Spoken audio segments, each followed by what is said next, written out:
Vous êtes sur Radio Mali, il est 13h à Bamako.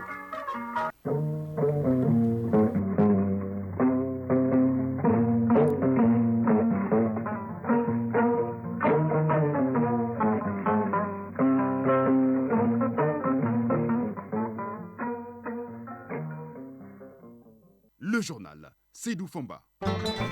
Bonjour. Augmenter la production d'engrais organiques de 57 000 à 92 000 tonnes sur un an et élargir les réseaux de distribution d'engrais, c'est l'objectif qui s'assigne le programme Agriculture saine et durable de l'USAID, un programme qui a été lancé hier et qui est financé à hauteur de plus d'1 milliard de francs CFA par le gouvernement américain. Autre lancement, celui d'une opération dite de cession directe des logements sociaux. Elle est initiée par l'OMH pour relancer ses activités classiques et concerne 1200 logements. En Guinée, les avocats de Moussa Dadis Camara ont décidé de faire appel de sa condamnation. L'ancien président de la transition a été condamné mercredi à 20 ans de prison. Sport à la une, du basketball, du handball et les Jeux Olympiques Paris 2024. Isaac Chenou nous fera le point. Il y aura bien sûr la chronique du développement et dans cette chronique, il sera question de la problématique de l'industrialisation de l'Afrique en général et dans les pays du Sahel en particulier. Ce sera en fin de journal. Auditrices, auditeurs, bienvenue. On a procédé hier ici à Bamako au lancement du programme Agriculture saine et durable de l'USAID, un programme qui prévoit l'augmentation de la production d'engrais organiques de 57 à 92 000 tonnes sur un an. Il devrait également permettre d'élargir les réseaux de distribution d'engrais. Le nouveau programme est financé à plus d'1 milliard de francs CFA par le gouvernement américain. La cérémonie a été présidée par le ministre de l'Agriculture. Reportage Seydou Traoré. Le programme Agriculture saine et durable vient pour booster la productivité agricole au Mali. En chiffres et sur l'ensemble du territoire national, le programme prévoit d'autonomiser 4 000 producteurs agricoles, dont 60% de femmes et 30% de jeunes. En une année, le projet planifie d'augmenter la production d'engrais organiques à hauteur de 92 000 tonnes contre 57 478 tonnes, sans oublier les 95 nouveaux distributeurs d'engrais qui seront installés. Bernard Laguerre, directeur général de la société Éléphant Vert. Aujourd'hui, on veut distribuer de Caille à Gao, que tout le monde ait le produit disponible au même prix. La deuxième chose, c'est que l'on veut faire de la chaîne de valeur avec des paysans et on a un objectif. Et le troisième point, c'est qu'on souhaite augmenter le volume de production des engrais organiques au Mali et on a un projet d'ouvrir 3 nouvelles usines. Les sociétés Éléphant Vert et Faso Kaba sont chargées de l'exécution du dit programme. Il est soutenu financièrement par le gouvernement américain pour aider le Mali à asseoir une sécurité alimentaire, gage d'un développement durable. Rachna Kourenen, l'ambassadrice des États-Unis au Mali. Le gouvernement américain, partenaire historique du Mali, soutient activement le pays dans sa recherche des systèmes alimentaires robustes. Aujourd'hui, nous marquons une avancée importante avec le lancement du projet d'agriculture saine et durable de l'USAID Mali. Ce projet est un palliatif pour résoudre les contraintes liées à la distribution d'engrais. Daniel Simon Kelema, ministre de l'Agriculture. Je voudrais exprimer à l'endroit de l'USAID la gratitude et la reconnaissance du gouvernement du Mali pour avoir bien voulu assurer à hauteur de 2 millions de dollars, environ 1 milliard 200 millions de francs CFA, le financement du programme Agriculture saine et durable. Ce programme vise à réduire les importations de fertilisants d'une part et d'autre part à accroître la productivité agricole dans la perspective de stimuler l'économie locale et atteindre la sécurité alimentaire et nutritionnelle en République du Mali. Le programme Agriculture saine et durable au Mali est un vecteur important pour le secteur agricole qui emploie environ 80% de la population active et contribue à hauteur de 35% à la formation du produit intérieur brut du pays, selon le ministère de l'Agriculture.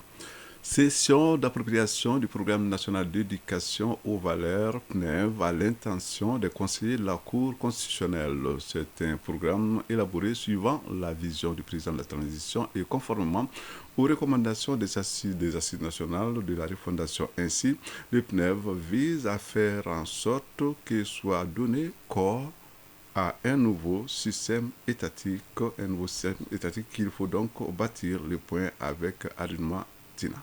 Élaboré par le gouvernement à travers le ministère de la Refondation de l'État, le programme national d'éducation aux valeurs PNEV, une volonté du président de la transition, consiste à former un autre modèle de citoyens pétris des qualités remarquables des bâtisseurs. Le document déjà élaboré place sa vulgarisation, d'où cette session d'appropriation du PNEV par la Cour constitutionnelle. Ibrahim Ikassa Maïga, ministre de la Refondation de l'État chargé des relations avec les institutions.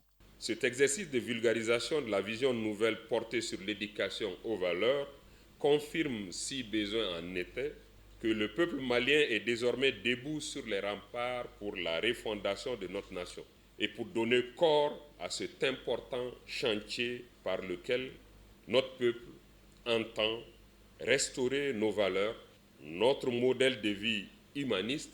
Je demeure résolument optimiste et convaincu que, avec le leadership et l'accompagnement hautement bienveillant de son Excellence le Président de la Transition, chef de l'État, colonel Assimi Goïta, et de son Premier ministre, Dr Choguel Kokala Maïga, la présente série de sessions de réappropriation de nos valeurs honorera ses promesses pour une refondation véritable. Axé sur les valeurs et les principes de vie qui doivent désormais caractériser les citoyens maliens dans le foyer familial, au sein de la communauté, dans le cadre scolaire et académique et au niveau de l'État, le document de 300 pages a été présenté au Conseil de la Cour constitutionnelle par les experts de la mission d'appui à la refondation de l'État. Beilaba, doyen des conseillers de la Cour constitutionnelle. Ce programme intervient à point nommé dans un contexte de transition qui se veut refondatrice de notre État, s'impose à l'ensemble des couches de la communauté nationale, à commencer par les institutions de la République,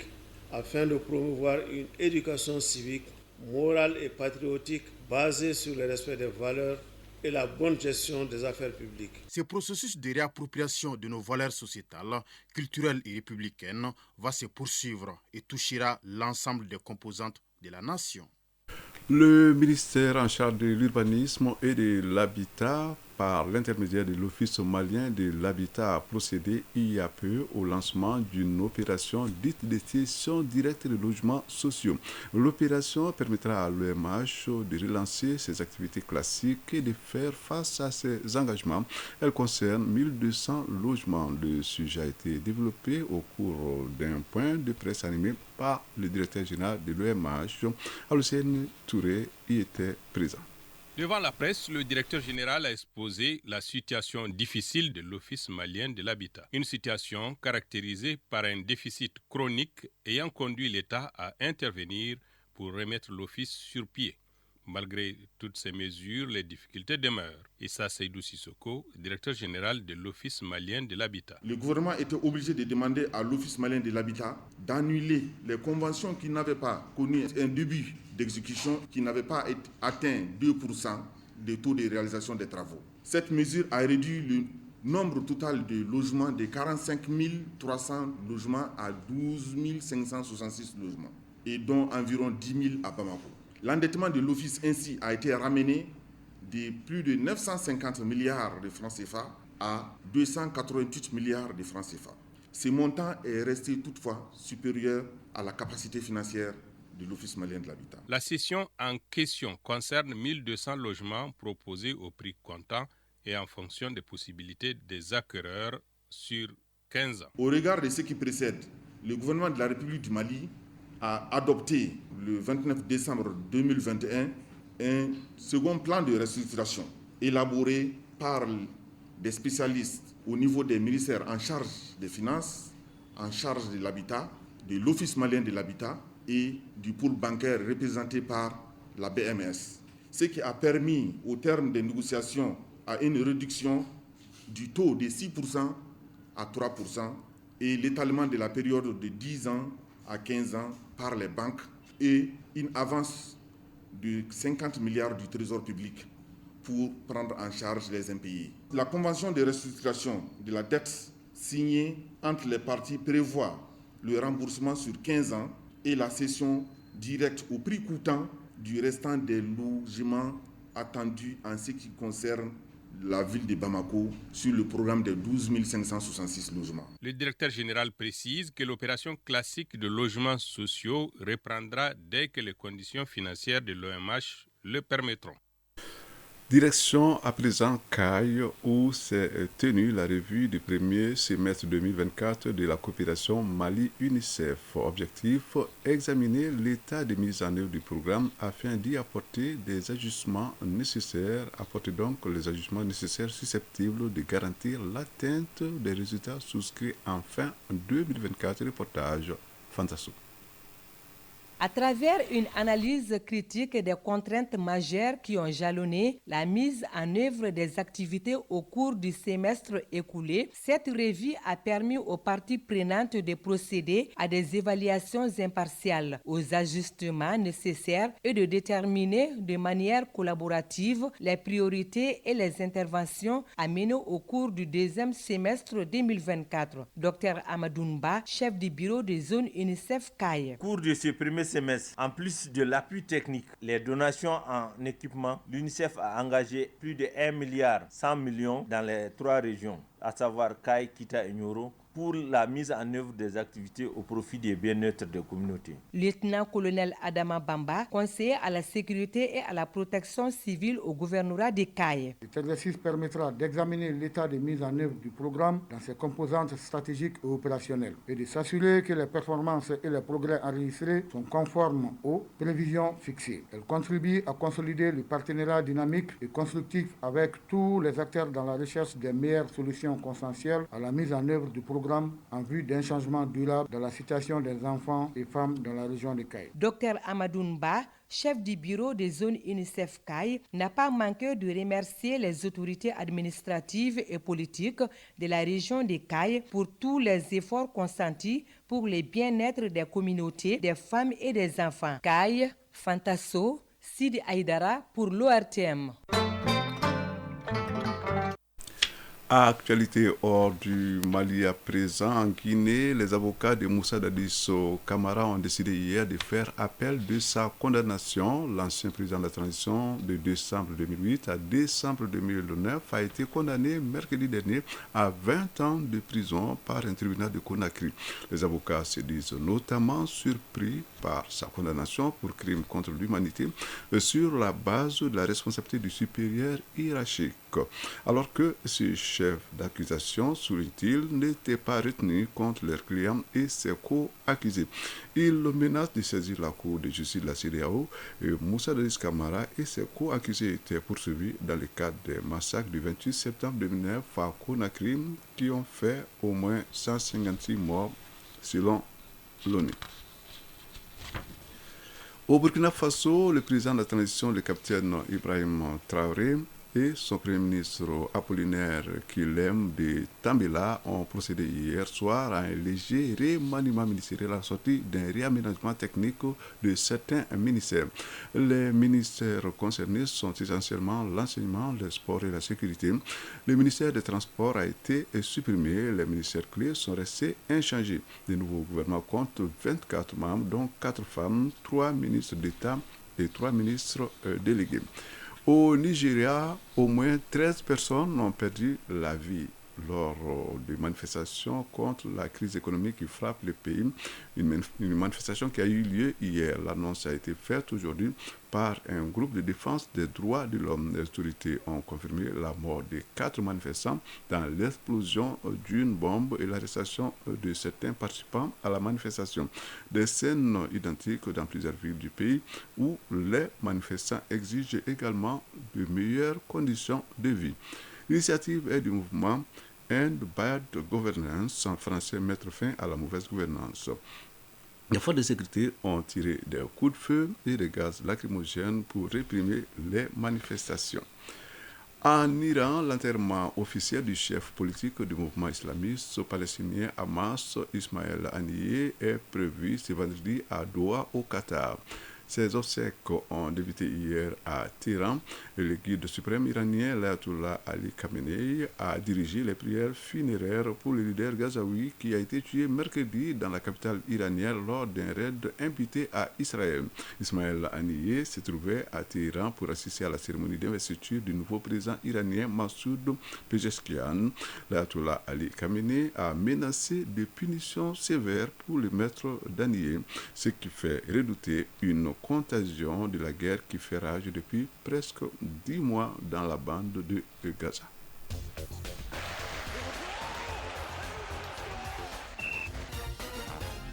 Pas du tout morose l'actualité sportive ces jours-ci, avec d'abord en basketball, les play-offs du championnat national de première division qui ont démarré hier et qui se poursuivent cet après-midi.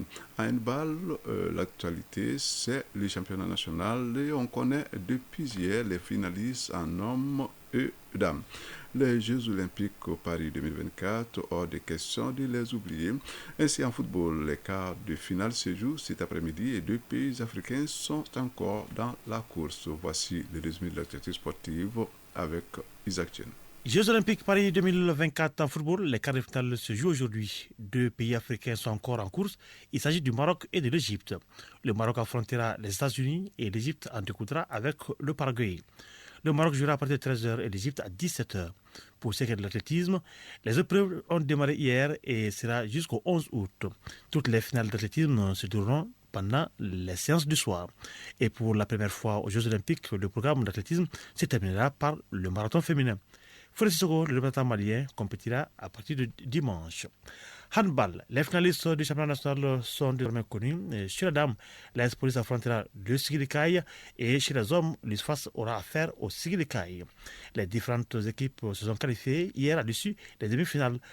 Chez les dames, l'AS Police a battu l'ISFAS 28-23. Le Sigiricaille a sorti les Stade Omnisport de Lafiabougou 34-29. À ce qui concerne les hommes, l'ISFAS a battu le Morale Kati 28-26 et le Sigiricaille est venu à bout de la commune 6 33-20. Ce vendredi donc sera réservé au match de classement pour déterminer les 3e et 4e classes. Les finales se joueront demain samedi dans la salle du 26 mars. Et les finales s'annoncent déjà intéressante.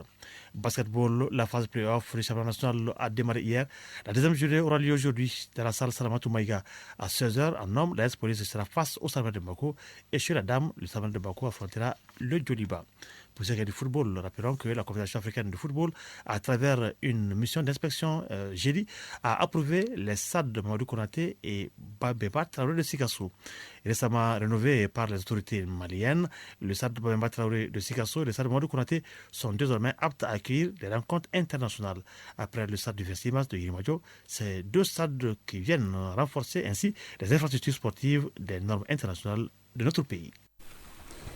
Alors, pour clore cette page sport, sachez qu'en championnat national de basketball, la première journée de la phase de play-off a été jouée hier dans la salle Salamatou Maïga. À messieurs, le stade malien de Bamako s'est imposé au cours des prolongations 84-82. En dames, le Djoliba est venu à bout du stade malien de Bamako 69-67.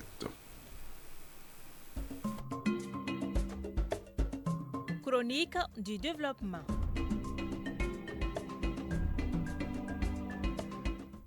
Dans la chronique du développement de ce vendredi, nous nous intéressons à la problématique de l'industrialisation de l'Afrique en général et dans les pays de la Confédération des États du Sahel en particulier. Alors, si les 3 pays de l'AES sont potentiellement riches en ressources minérales et minières, force est de reconnaître qu'il y a encore des efforts à faire en matière d'industrialisation. Quelles solutions faut-il préconiser à l'aune de l'intégration économique dans l'espace sahélien pour amorcer véritablement un processus d'industrialisation? La chronique du développement nous en donne une idée. C'est signé Soumaïla Berté, Marc Damélé. L'industrialisation en Afrique, que de défis à relever. Si quelques rares pays du continent ont pu améliorer leur niveau d'industrialisation, l'écrasante majorité se cherche encore un chemin. Disposant d'un potentiel économique important, les pays de la Confédération de l'Alliance des États du Sahel ne font pas exception à cette règle. Ces 3 pays, conformément à la volonté de leurs dirigeants, ont décidé d'engager une plus grande intégration économique. L'économiste Modibo Mahamadou nous dresse l'état des lieux.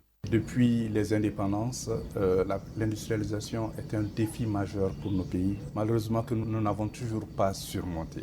Cette confédération a décidé d'aller vers une plus grande intégration économique et monétaire. Mais si nous campons le décor, que nous faisons le constat de ces économies actuellement, ce sont des économies qui dépendent à plus de 60% produit intérieur brut, c'est-à-dire de nos 3 pays dépendent essentiellement de ce qu'ils vendent à l'extérieur comme biens et services et de ce qu'ils achètent à l'extérieur comme biens et services. Et malheureusement, comme tous les pays africains depuis l'indépendance, à l'exception peut-être de l'Afrique du Sud, la balance commerciale est négative. Cela veut dire que nous achetons plus à l'extérieur que nous ne vendons à l'extérieur. Et cela fait que c'est nous qui enrichissons les autres parce que quand vous exportez, vous vous enrichissez. Mais quand vous importez, évidemment, vous enrichissez quelqu'un d'autre en lui envoyant vos ressources. Pour inverser cette tendance, notre expert préconise des mesures conjoncturelles et structurelles afin de réduire les coûts des facteurs de production. Cela passe par une amélioration de la compétitivité et de la productivité des économies des 3 pays, précise-t-il. Si vous prenez nos 3 pays de l'AES, dépendent de 2-3 ressources d'exportation qui sont vendues à l'extérieur brut, non transformées. Le Niger maintenant est exportateur de pétrole depuis cette année, janvier 2024, a commencé à raffiner son pétrole. Ça va dans la bonne direction. L'uranium qui est son principal produit d'exportation n'est pas raffiné. Au Mali et au Burkina, l'or est notre première recette d'exportation, mais ce n'est pas raffiné. Et le coton qui est vraiment un secteur névralgique au Burkina et au Mali, parce que non seulement c'est le 2e secteur d'exportation, mais c'est aussi le secteur qui permet de faire les céréales sèches et l'élevage, mais très peu de transformation dans ce secteur aussi. L'idée maintenant, c'est d'aller vers une plus grande transformation structurelle, parce que nos économies sont structurées de telle sorte que vous avez 40% du PIB qui dépend du secteur agro-silvo-pastoral, qu'on appelle le secteur primaire.